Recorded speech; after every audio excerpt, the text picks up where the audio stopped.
हम फिर से लेकर आ चुके हैं आप लोगों के लिए शाम की सभी ताज़ा और बड़ी खबरें। एक एक कर आपको फटाफट अंदाज में बताएंगे आज देश और दुनिया में क्या कुछ हो रहा है। लेकिन उससे पहले दोस्तों एक नज़र सुर्खियों पर। अखिलेश यादव ने बोला बीजेपी के ऊपर हमला, बोले अगर किसान नहीं होता तो सरकार भी नहीं होती। असदुद्दीन ओवैसी पर हुआ हमला, 8 गोलियां चलने के बाद ओवैसी बोले मुझे जान से मारने की गई कोशिश। धर्म संसद को लेकर महुआ मोहित्रा ने भाजपा पर बोला हमला, बोले बीजेपी दे रही है इन सब चीजों का बढ़ावा। जयंत चौधरी ने साधा बीजेपी के ऊपर निशाना, बोले हमारी गर्मी निकालने वाला अभी नहीं हुआ पैदा। अखिलेश यादव को दिया प्रियंका गांधी ने पूरा समर्थन, एक दूसरे को हाथ हिलाते हुए नजर आए। राहुल गांधी का केंद्र सरकार और आरएसएस पर बड़ा हमला, बोले बीजेपी और आरएसएस मिलकर फैला रहे हैं देश में नफरत। मायावती ने बोला बीजेपी के ऊपर हमला, बोले योगी आदित्यनाथ ने 5 साल में कुछ नहीं किया।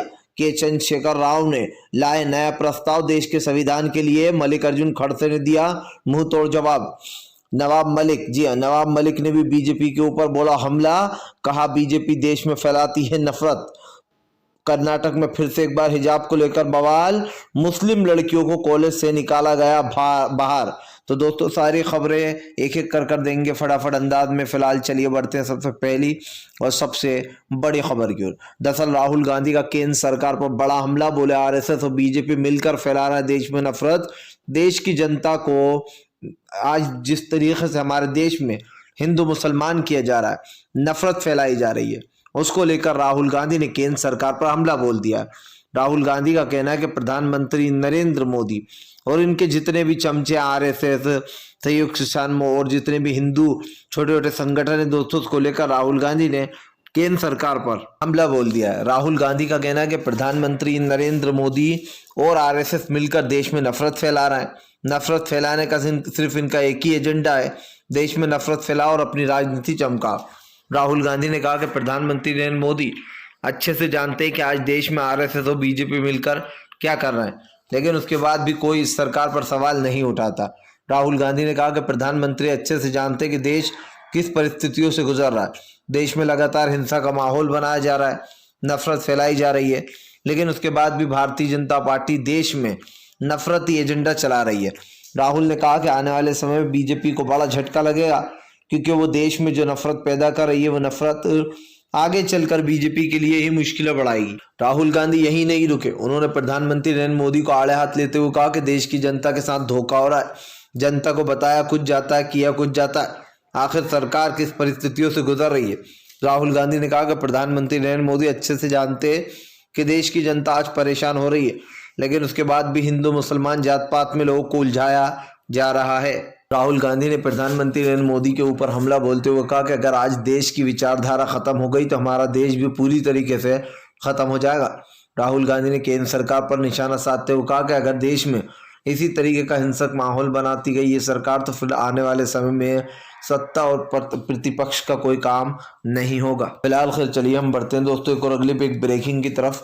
बता दोस्तों अगली जो बड़ी खबर निकल कर आ रही, धर्म संसद को लेकर भड़की महुआ मोहित्रा, बीजेपी पर उठा कई गंभीर सवाल। बोले क्या देश के 2 हिस्से करना चाहती है बीजेपी? क्या धर्म संसद जैसी चीज को भी अब बढ़ावा दे रही है बीजेपी? महुआ मोहित्रा ने बीजेपी के ऊपर साध दिया निशाना।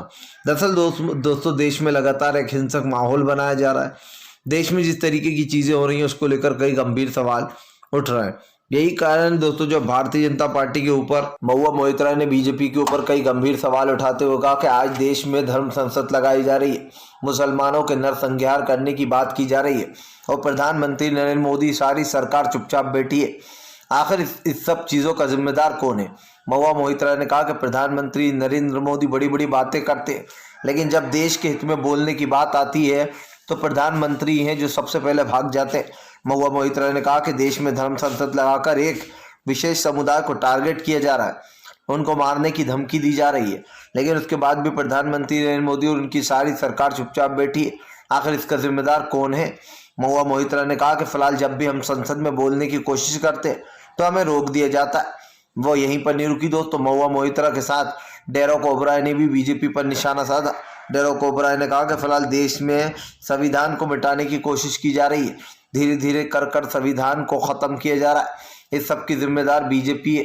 डेरेक ओब्रायन ने भी बीजेपी पर साफ साफ निशाना साधा। बोले बंगाल में बीजेपी करारी हार हुई थी और इस बार भी बीजेपी की करारी हार होगी। देश में अगर बीजेपी नफरत फैलाएगी तो उसको मुंह तोड़ जवाब भी मिलेगा। देश की जनता उसे किसी भी हाल में जीतने नहीं देगी। फिलहाल खैर चलिए हम बढ़ते हैं दोस्तों एक और अगली पे एक ब्रेकिंग की तरफ। बता दोस्तों अगली जो बड़ी खबर निकल कर आ रही है, ओवैसी पर 8 गोली चली। असदुद्दीन ओवैसी भड़के बोले फिलहाल हमें मारने की थी कोशिश। दरअसल दोस्तों असदुद्दीन ओवैसी के ऊपर 8 गोलियां चला दी गई हैं। कल आपको बता दें उत्तर प्रदेश में असदुद्दीन ओवैसी पहुंचे थे, जिसके बाद वो गाड़ी से लौट रहे थे। इसी दौरान दोस्तों 2 युवक आए। अब उनका वीडियो लीक हो गया है। यह खबर तो आपने सुनी होगी कि कल ओवैसी के ऊपर हमला हुआ, लेकिन दोस्तों एक वीडियो सोशल मीडिया पर अब वायरल हो गया, जिसमें दोस्तों 2 व्यक्ति हैं जो कि असदुद्दीन ओवैसी के ऊपर गोली चलाते हुए नजर आ रहा है। पहला जो है दोस्तों वो व्हाइट शर्ट पहना हुआ है और वो पीछे से ओवैसी पर फायरिंग करता है। दूसरा जो शख्स है दोस्तों वो ओवैसी की गाड़ी के आगे भागता है, रेड कलर की टी शर्ट पहना हुआ है और वो ओवैसी पर गोली तान देता है। ये वीडियो दोस्तों सोशल मीडिया पर अब वायरल हो गया है। इस वीडियो के वायरल होने के बाद दोस्तों सरकार के ऊपर कई सवाल खड़े हो जाते हैं। अब आप इन सवालों को समझिए दोस्तों कि अब तक बीजेपी क्या कर रही थी और वो किस तरीके का गेम खेल रही थी। पहला सवाल दोस्तों, उत्तर प्रदेश की कानून व्यवस्था की जिम्मेदारी किसकी है? योगी आदित्यनाथ की। दूसरा सवाल दोस्तों, वहीं पर पास में बताया जा रहा है चौकी थी। तो दोस्तों जब असदुद्दीन ओवैसी पर हमला हुआ तब तक पुलिस क्या करती रही? समझिए आप, इतनी पास चौकी होने के बाद भी असदुद्दीन ओवैसी को सपोर्ट नहीं मिला। तीसरा सवाल दोस्तों कि इस वक्त ये सारी जिम्मेदारी चुनाव आयोग की थी। जब भी चुनाव होते हैं तो सारे हथियार दोस्तों जब्त कर लिए जाते हैं जब तक चुनाव नहीं हो जाते, चाहे वो गन्स हो या कुछ और हथियार हो। लेकिन दोस्तों यहाँ पर 2 व्यक्ति आते हैं, इनको आखिरकार हथियार कहां से मिल जाते हैं जो ये खुलेआम आकर दोस्तों असद ओवैसी के ऊपर गोली चला देते हैं। और 1 या 2 गोली नहीं दोस्तों, पूरी 8 गोलियां चलाई गई हैं। 8 गोली चलने के बाद भी असदुद्दीन ओवैसी पर को कुछ नहीं होता है। लेकिन सवाल यह है दोस्तों कि इन सब चीजों की जिम्मेदारी सरकार की थी। मैं मानता हूं दोस्तों ओवैसी को बीजेपी की बी पार्टी भी बोला जाता है, तरीके के उनको नाम दिए जाते हैं, लेकिन अभी यहां पर बात हो रही है सेफ्टी की। आप समझिए दोस्तों, कन्हैया कुमार के ऊपर सियाही फिकवा दी जाती है, ओवैसी साहब के ऊपर गोलियां चल जाती हैं। आखिर ये कौन सी व्यवस्था, कानून व्यवस्था है दोस्तों? ये आपको और हमें समझ में नहीं आ रहा। एक तरफ सूबे के मुख्यमंत्री ये कहते हैं कि सारी गर्मी निकाल दूंगा, ऐसा लगता है कि कोई मुख्यमंत्री नहीं दोस्तों बल्कि कोई टपोरी की भाषा है ये। आपने कई बार देखा होगा कि ऐसी भाषाओं का विरोध किया जाता है, फिर चाहे वो दोस्तों कोई भी दे, वो बीजेपी का नेता हो, कांग्रेस का नेता हो या अदर नेता हो, लेकिन अगर इस तरीके की भाषा का यूज किया जाता है तो मैं समझता हूं ये काफी गलत है। आप देखिए इस तरीके की भाषाओं के यूज से मिलता क्या है? उत्तर प्रदेश की जो कानून व्यवस्था है वो तो माशाल्लाह ही है। आपको भी पता है कि किस तरीके से देश में नफरत फैलाने का जो एजेंडा है वो उत्तर प्रदेश से ही शुरू हुआ है। पिछली बार जब अखिलेश की सरकार थी तब उत्तर प्रदेश के हालात काफी अच्छे थे, लेकिन जैसे ही बीजेपी की सरकार आई धीरे धीरे कर उत्तर प्रदेश का जो माहौल था वो बिगड़ना शुरू हो गया। आज भी देश की जनता सोचती है कि बीजेपी जल्दी सत्ता से बाहर चली जाए। जाहिर सी बात है, आप देश में एक सांप्रदायिकता और नफरत का माहौल बनाओगे तो देश जो है उसी चीज परिस्थितियों से गुजरेगा। फिलहाल खैर चलिए हम बढ़ते हैं दोस्तों एक और अगली बिग ब्रेकिंग की तरफ। बता दोस्तों किसान नेता राकेश टिकैत की सभी से अपील, जारी किया पत्र। संयुक्त किसान मोर्चा ने कहा बीजेपी वालों को हरगिज वोट न दे। जी हाँ दोस्तों, अब संयुक्त किसान मोर्चा ने दोस्तों एक लेटर शेयर किया है अपने ट्विटर हैंडल अकाउंट पर, जिस ट्विटर हैंडल अकाउंट इस पत्र में लिखा गया है कि प्लीज कृपया कर बीजेपी को कोई भी वोट ना दे। अगर कोई बीजेपी को वोट देने वाला है तो वो लखीमपुर खीरी की घटना को याद कर ले। राकेश टिकैत और सभी किसानों ने कहा कि हम उन 700 किसान भाइयों की मौतों को भूल नहीं सकते जिन लोगों ने अपनी जान गंवा दी थी। राकेश टिकैत ने हाथ जोड़कर अपील की है। पूरे संयुक्त किसान मोर्चा ने लेटर भी लिखा है कि फिलहाल किसी भी तरीके से बीजेपी को वोट नहीं दिया जाए। ये वो पार्टी है जिसने 700 किसानों की जान ले ली, जो किसानों को आतंकवादी, खालिस्तानी, माओवादी के नाम से अब तक नवाजती रही। जाहिर सी बात है दोस्तों, अगर चुनाव नहीं आते तो मोदी सरकार इन किसानों की तरफ मुड़ के भी नहीं देखती। इस सरकार को दोस्तों कोई फर्क नहीं पड़ता ये किसान मरे, जिए या फिर दोस्तों कहीं पर भी जाए। सिर्फ जब वोट आते हैं, सिर्फ जब चुनाव आते हैं तभी इस सरकार को इन लोगों की याद आती है। जाहिर सी बात है, देश में दो कानून चलाए जा रहे हैं, एक वो दोस्तों जो बीजेपी वालों के लिए बना है, दूसरा वो जिसमें आम जनता पिस रही है। आज देश में अगर सांप्रदायिकता और नफरत का माहौल बनाया जा रहा है तो इसका जिम्मेदार कौन है? आप देखिए, 2014 से पहले आपने पिछले 50 सालों में ऐसी भाषा नहीं सुनी होगी जो आज हमें बीजेपी वालों के मुंह से सुनने को मिलता है। कोई कहता है गोली मारो सालों को, कोई कहता है कि इनको काट दो, कोई कहता है कि इनका नरसिंगा, मतलब तरीके के जितने भी अब बेकार भाषा है, जितनी भी खराब भाषा है, वो मुसलमानों के ऊपर या फिर ये कहते हैं कि अल्पसंख्यकों के ऊपर यूज की जाती है। उसमें मुस्लिम भी हैं, ईसाई भी हैं, दलित भी हैं, सभी लोग हैं दोस्तों। लेकिन सबसे ज्यादा इस वक्त जो टारगेट हो रहा है वो है मुस्लिम समुदाय। जाहिर सी बात है कि हमारे देश में दोस्तों, ये देश जो है बहुत सालों से ऐसा ही है। हमारा देश सेकुलर कंट्री क्यों कहलाता है दोस्तों? क्योंकि यहाँ पर सभी धर्म और जात के लोग रहते हैं। आप देखिए कि हम लोग दिवाली में खुशियां मनाते हैं, दिवाली में दिवाली मनाते हैं, ईद होती है तो हिंदू मुस्लिम भाई मिलकर ईद मनाते हैं। और यही हमारे देश की सुंदरता है, खासियत यही है हमारे देश की। लेकिन दोस्तों, कुछ लोग हैं जिनकी विचारधारा आज भी पिछड़ी जाति की है, हिंदू मुसलमान सिख ईसाई। आप समझिए दोस्तों, ये जो है ये सब बेईमानी बातें हैं। ये बातें जो है ये पिछले मतलब जो एक सदी गुजर गई उस सदियों में हुआ करती थी। आज छोटा बड़ा नीचा ऊंचा इस सब चीजों से कोई मायने नहीं पड़ते, क्योंकि आज देश की जनता, आज देश में एक प्यार का माहौल है और वो प्यार का माहौल बनाती है हमारी देश की जनता। लेकिन बीजेपी ने 2014 के बाद से एक अलग ही एजेंडा सेट कर दिया है। देश में हिंदू मुसलमान की अलग परिभाषा हो गई है भाई। फिलहाल खैर चलिए हम बढ़ते हैं दोस्तों एक और अगली एक ब्रेकिंग की तरफ। बता दोस्तों अगली जो बड़ी खबर निकल कर आ रही है, अखिलेश यादव ने बोला बीजेपी के ऊपर बड़ा हमला। बोले पहले चरण में बीजेपी को साफ कर देंगे, दूसरे चरण का मौका भी नहीं देंगे। दरअसल दोस्तों, उत्तर प्रदेश के चुनाव को लेकर अखिलेश यादव ने पूरी तरीके से कमर कस ली है। अखिलेश यादव का कहना है कि उत्तर प्रदेश में इस बार बीजेपी की करारी हार हो रही है।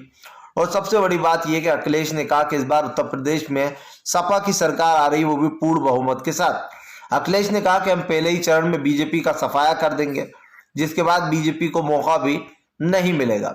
अखिलेश ने कहा कि हम किसी के खिलाफ नहीं है, लेकिन हम बीजेपी की विचारधारा के खिलाफ है। बीजेपी देश में नफरत बनाती है, वो देश में एक नफरती एजेंडा चलाती है और इस एजेंडे के तहत वो देश में नफरत फैला रही है। अखिलेश यहीं पर नहीं रुके। अखिलेश ने कहा कि भारतीय जनता पार्टी आज जिस तरीके से विकास पर रोक लगा रही है, इसको लेकर जमकर भड़के अखिलेश ने कहा कि सरकार कुछ भी कर ले, लेकिन देश में सांप्रदायिकता नफरत का जहर घुलने नहीं देंगे। हम वादा करते हैं कि हम सत्ता में आते से ही देश के संविधान को बदलने नहीं देंगे। आज जो धीरे धीरे कर देश के संविधान के साथ छेड़खानी की जा रही है, देश में आज जो गरीबी बढ़ती चली जा रही है, खास कर दोस्तों अगर बात की जाए उत्तर प्रदेश राज्य की, तो एक राज्य में दोस्तों आज किस तरीके से कानून व्यवस्था का मजाक बन रहा है, कैसे आम जनता दोस्तों परेशान हो रही है, ये आपके सामने है। अगर देश में दोस्तों कोई कान इधर से पकड़े या इधर से पकड़े तो सवाल वही है। लेकिन सवाल ये भी है दोस्तों कि सांप्रदायिकता और जिस तरीके से एक माहौल बनाया जा रहा है, ये बहुत ही गलत है। और मैंने कई बार कहा है दोस्तों, एक बार नहीं कई बार कहा है कि बीजेपी अपना एक अलग ही एजेंडा सेट कर बैठी हुई है, उसको कुछ और ही लगता है। अखिलेश ने कहा कि बीजेपी का पहले ही चरण में सफाया होने वाला है और इसीलिए बीजेपी उल्टे सीधे बयान दे रही है। हालांकि अखिलेश यादव ने यह भी कहा कि हम गुंडाई भाषा का यूज नहीं कर सकते। योगी आदित्यनाथ हमारी गर्मी निकालते हैं, लेकिन हम किसी की गर्मी नहीं निकाल सकते। हमारी भाषा वो नहीं है, हमारी भाषा देश के हित में है। दोस्तों, आपने अखिलेश को कभी गाली बकते हुए नहीं सुना होगा, लेकिन योगी को आपने गाली बकते हुए सुना होगा। एक वीडियो वायरल हुआ था एनआई न्यूज का दोस्तों, जिसमें कैसे योगी आदित्यनाथ दोस्तों गाली बकते हुए नजर आ रहा है पत्रकार को। अब आप समझिए, एक मुख्यमंत्री अगर अपने मुंह से गाली निकालता है तो आप क्या समझेंगे दोस्तों इसे? आप यही कहेंगे कि ये मुख्यमंत्री नहीं हो सकता, ये महाराज नहीं हो सकता। जी हाँ, क्योंकि जो भाषा यूज की जा रही है गुंडे मवालियों की भाषा है, और वो भाषा ना आप यूज कर सकते हैं दोस्तों, ना मैं यूज कर सकता हूँ। अब जो गाली उन्होंने बकी वो भी मैं आपको नहीं बता सकता हूँ मुंह से, क्योंकि आपने वीडियो भी देखा होगा। यही जाहिर सी बात है दोस्तों कि अगर हम चाहें तो हम भी इस तरीके की भाषा का यूज कर सकते हैं। सबकी एक सीमा होती है, सबका एक दायरा होता है। आज मैं एक पत्रकार हूं, अगर मैं गलत भाषा का यूज करूंगा तो आप कहेंगे यार ये कैसा पत्रकार है, कैसी भाषा का यूज कर रहा है। फिलहाल खैर चलिए हम बढ़ते हैं दोस्तों एक और अगली बिग ब्रेकिंग की तरफ। बता दोस्तों हिजाब को लेकर फिर से एक बार कर्नाटक में हुआ बवाल खड़ा। जी हाँ, दरअसल दोस्तों कर्नाटक में हिजाब को लेकर काफी दिनों से बवाल चल रहा है, लेकिन दोस्तों अब एक ऐसी वीडियो निकलकर सामने आई है जिस वीडियो ने पूरे देश को हिलाकर रख दिया है कि क्या ये वही भारत है जिसमें हिंदू मुस्लिम भाई मिलकर रहा करते थे। क्या ये वही भारत है जिसमें दोस्तों देश में अमन और शांति रहती थी। लेकिन दोस्तों अब आप देखिए, एक वीडियो सोशल मीडिया पर तेजी से वायरल हो रहा है। ये वीडियो दोस्तों कर्नाटक के एक कॉलेज का, हालांकि मुस्लिम हिजाब का जो मामला है वो काफी दिनों से चल रहा है दोस्तों, लेकिन अब इसमें एक नया मोड़ आ गया है। दरअसल दोस्तों कर्नाटक के कॉलेज का एक वीडियो वायरल हुआ जिसमें प्रिंसिपल जो है वो लड़कियों के मुंह पे गेट बंद कर देता है। वो लड़कियां हाथ जोड़ती रहती है, मिन्नतें करती हैं कि हमें अंदर लीजिए सर, लेकिन सर कहते हैं कि हम हिजाब में तुम लोग को पढ़ाई नहीं करने देंगे। अब ये कौन सी बात होती है दोस्तों, ये समझ में मुझे नहीं आ रहा है। हिजाब में दोस्तों आखिरकार ऐसी क्या परेशानी है जो कॉलेज से हिजाब पहनी हुई लड़कियों को निकाल दिया गया। ये कौन लोग हैं दोस्तों जो देश में नफरत फैलाने का काम कर रहे हैं। सबसे पहला सवाल दोस्तों, कर्नाटक का नया मुख्यमंत्री कौन है? बॉम्बई। बॉम्बई की दोस्तों आप लिख के ले लीजिए, बहुत जल्दी कुर्सी छिनने वाली है। वैसे भी इनकी औकात नहीं थी कर्नाटक में जीतने की। कांग्रेस की गलत तरीके से सरकार गिराकर अपनी सरकार बना ली बीजेपी ने। अब दोस्तों कॉलेज की लड़कियों को कॉलेज से निकाल दिया जाता है। लड़कियां सर प्रिंसिपल के हाथ जोड़ती है कि हमें अंदर ले लीजिए, प्रिंसिपल गेट बंद कर देता है कि हम परेशान हैं, हम नहीं ले सकते आपको अंदर। लड़कियां रोने लगती हैं, बोलती हैं आखिरकार हिजाब में ऐसा क्या है जो हम पढ़ नहीं सकते। देखिए दोस्तों जाहिर सी बात है कि अगर आप हिजाब बांधकर जा रहा हो तो उसमें कोई बुराई तो है नहीं। ऐसा तो है नहीं कि लड़कियां आतंकवादी हैं दोस्तों, वो है ना। अगर कोई दोस्तों लड़की है और वो हिंदू धर्म से जुड़ी हुई है, वो अपने गले में दोस्तों माला डाल के जाती हैं और वही भूषभूषा लेकर जाती हैं जो उनके समाज की है, तो दोस्तों इसमें गलत क्या है आप समझिए। अगर कोई ईसाई है दोस्तों, वो अपने लुक में पढ़ने जाता है, वहां पर जो ईसाइयों का लुक होता है, जो वो कपड़े का पहनावा पहनते हैं, तो इसमें गलत क्या है दोस्तों। क्या आपने देखा नहीं दोस्तों जो ईसाई लोग पढ़ाते हैं वो भी किस तरीके के कपड़े पहनते हैं। तो आज एक देश में एक अलग ही एजेंडा सेट किया जा रहा है। आप देखिए, क्या इन लड़कियों की सिर्फ इतनी सी गलती थी कि वो मुस्लिम है, या फिर दोस्तों इन लोगों ने कसम खाई है कि हम देश में पूरी तरीके से देश को बर्बाद करेंगे, देश में हिंदू मुसलमान कराकर रहेंगे। क्योंकि आज जिस तरीके से कर्नाटक में से इन लड़कियों को निकाला गया कॉलेज से बाहर, ये सवाल उठाता है दोस्तों कि हमारे देश में राहुल गांधी की बात गलत नहीं है। दो भारत है दोस्तों, एक तो वो जो पुराना भारत है और दूसरा वो दोस्तों जो बीजेपी नया भारत बना रही है। नए भारत में कौन कौन है दोस्तों? आरएसएस है जो हिंदू मुसलमान करती है, विश्व हिंदू संगठन है दोस्तों, इसी के साथ साथ बजरंग दल है, और भी कई छोटे मोटे संगठन हैं जो अपने आप को दादा समझते हैं, जिनकी दोस्तों चड्डी तक गीली हो जाया करती थी जब कांग्रेस की सरकार थी। तब इनके बस की नहीं थी कि ये देश में सांप्रदायिकता फैला सके। फिलहाल खैर चलिए हम बढ़ते हैं दोस्तों एक और अगली पिक ब्रेकिंग की तरफ। बता दोस्तों बहन जी की का फूटा गुस्सा, योगी आदित्यनाथ को दे डाली सलाह, बोले मठ लौट जाओ वापस। दरअसल दोस्तों एक बार फिर से मायावती ने योगी आदित्यनाथ के ऊपर बड़ा हमला बोल दिया। मायावती का कहना है कि फिलहाल उत्तर प्रदेश में किया ही क्या, पिछले 5 सालों में बीजेपी ने देश की जनता को बेवकूफ बनाती है। बीजेपी 5 सालों में देश के विकास के नाम पर, खास करके उत्तर प्रदेश राज्य के विकास के नाम पर जीरो किया। मायावती ने कहा कि आज जब हमारी सरकार थी तो दलित पिछड़े भी सर उठाकर चला करते थे, लेकिन जब से बीजेपी सत्ता में आई है तब से निचली जाति के लोगों को वो टारगेट करती है। मायावती ने कहा कि देश में किस तरीके का माहौल बना रही है बीजेपी, ये साफ दिखाई दे रहा है। मुस्लिमों को मारा जा रहा है, पीटा जा रहा है, जय श्री राम के नारे लगवाए जा रहा है। आज जिस तरीके से अलग अलग समुदाय अलग अलग लोगों को टारगेट कर रहा है, यह गलत है। मायावती ने कहा कि उत्तर प्रदेश के हालात बिगाड़ने में यूपी की योगी सरकार का हाथ है। योगी आदित्यनाथ को मठ लौट जाना चाहिए, वो इस काबिल नहीं है कि वो एक राज्य के जो है यहाँ पर सीएम बन सके। ये आप सोचिए दोस्तों, काफी बड़ी बात बोल गई मायावती। फिलहाल अगर आपको हमारा वीडियो पसंद आए तो इसको लाइक करें, चैनल पर पहली बार आए तो सब्सक्राइब करें, पास में घंटी आएगी उसको भी दबा लें ताकि हमारे हर वीडियो की जो अपडेट है